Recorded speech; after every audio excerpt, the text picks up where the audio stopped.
मेरा वो जानवरों की वो लेकर आया।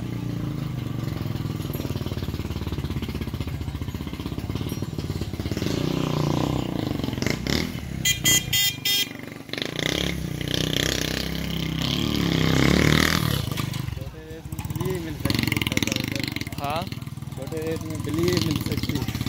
ये देखो ये भी घूम रहा है इधर, छोटा सा टिड्डा सा, टिन्नू सा।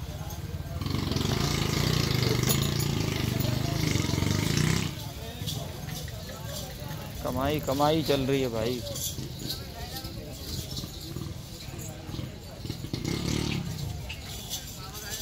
भाई चलते हैं, निकलते वक्त जो है ना वो जो लोग ले लेके खड़े हुए हैं ना, हाँ। उनमें थोड़ा सा मारते हैं आज, उन्हीं में थोड़ा सा जो है ना लगाते हैं। अगर समझ आ गया ना तो ले लेंगे वहीं से।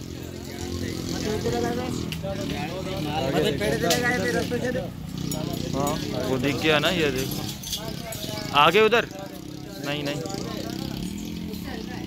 कितना खूबसूरत लग रहा है। चले निकले।